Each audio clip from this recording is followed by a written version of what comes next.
Olá, para quem é corredor de longa distância e está sempre buscando um novo recorde pessoal, olha, esse papo é importante. Hoje a gente vai mergulhar no treinamento de força, que a ciência aponta como aquele ingrediente secreto, sabe? Para destravar o verdadeiro potencial na corrida. Sabe aquela sensação de que os tempos simplesmente pararam de melhorar? Não importa o quanto se treine. Pois é, a resposta para correr mais rápido talvez não esteja em acumular mais e mais quilômetros, e sim em levantar uns pesos. Vamos entender direitinho o porquê. Então, vamos direto ao que interessa. É bom começar a pensar no treino de força não como mais uma tarefa chata, mas sim como uma verdadeira arma secreta. É isso que vai dar mais potência nas subidas e garantir aquele sprint final que pode decidir uma prova. E antes de mais nada, vamos quebrar um mito.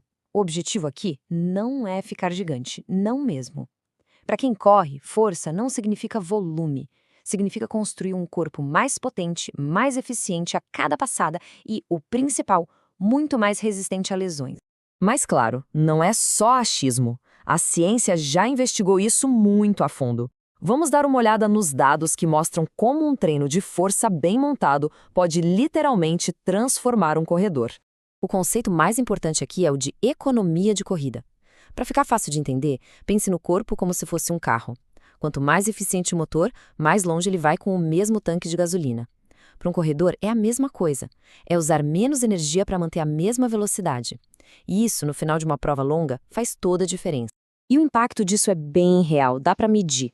Os estudos mostram uma melhora entre 2% e 8% na economia de corrida.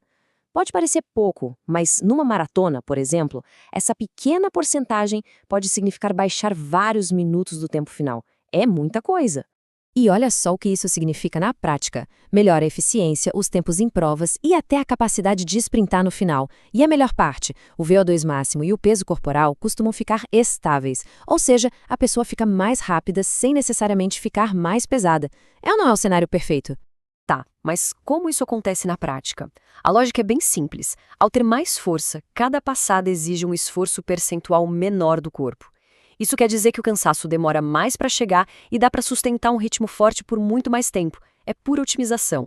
E aí, se essas dicas baseadas em ciência já estão clareando as ideias, que tal dar uma força para o canal? Aproveita e já deixa o like, se inscreve, assim ninguém perde a parte prática que vem agora e ainda ajuda a gente a trazer mais conteúdo como este. Beleza, vamos para a parte prática então. Como a gente transforma tudo isso num plano de ação? Já vimos o porquê fazer, agora vamos detalhar o como. Quais são os ingredientes essenciais de um treino de força que realmente funciona para quem corre? A ciência aponta para 3 pilares principais. Primeiro, treinos com cargas mais altas para construir força bruta mesmo. Segundo, os treinos pliométricos, como saltos, que melhoram a explosão. E terceiro, os treinos de resistência explosiva, que combinam força e velocidade. Um bom plano para corredor vai ter um pouco de cada um desses elementos. Certo, então quais exercícios fazer? A chave aqui é focar em movimentos que usam várias articulações ao mesmo tempo. Pense em agachamentos, afundos, levantamento terra. Por quê? Porque eles ensinam o corpo a recrutar vários músculos de forma coordenada, que é exatamente o que acontece na corrida. É algo que aquelas máquinas de musculação mais isoladas simplesmente não conseguem fazer. Em termos de volume de treino, a ciência nos dá um ponto de partida excelente. A recomendação geral é mais ou menos essa aqui da tabela, de 2 a 3 sessões por semana, com algo entre 2 a 6 séries por exercício. E quando o foco é força pesada, o número de repetições fica mais baixo, ali entre 3 e 10. Chegamos na pergunta de R$1 milhão que todo corredor faz. Como é que eu vou encaixar tudo isso na semana sem atrapalhar os treinos de corrida? Olha, o planejamento aqui é tudo. Para entender como agendar os treinos, a gente precisa conhecer o fenômeno da interferência. Basicamente, o corpo usa sinais diferentes para se adaptar ao treino de força e ao de corrida. Se a gente faz os dois muito juntos, um pode acabar atrapalhando o outro, e o corpo não se adapta direito a nenhum deles. E aqui está a prova disso. O estudo super importante mostrou que atletas que fizeram um treino de força logo depois de correr simplesmente não tiveram ganhos de força. 0. Isso mostra que o descanso entre as sessões não é um luxo, é essencial para o corpo realmente melhorar. Com base nisso, vamos às regras práticas. O ideal é treinar força de 2 a 3 vezes por semana, de preferência em dias que não tenha corrida. Se precisar fazer no mesmo dia, tudo bem, mas dê ao corpo um intervalo de pelo menos 3 horas depois de correr. E a regra de ouro, evite ao máximo treinar força logo em seguida de uma corrida. Vamos ver como isso fica na vida real. Para quem corre 3 vezes na semana, é mais simples, dá para alternar bem os dias de corrida e de força. Já para quem corre 5 vezes, a estratégia muda um pouco.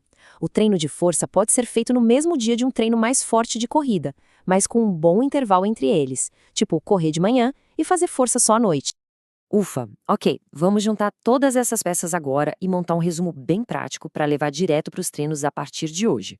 Resumindo tudo, o plano de ação é este. Ponto 1. O objetivo é eficiência e velocidade, não tamanho. Ponto 2. O método são 2 ou 3 sessões por semana, com foco nos exercícios básicos e eficientes. E ponto 3, o mais importante, o timing. Separar bem os treinos de força e de corrida. Acertando esses 3 pontos, não tem erro.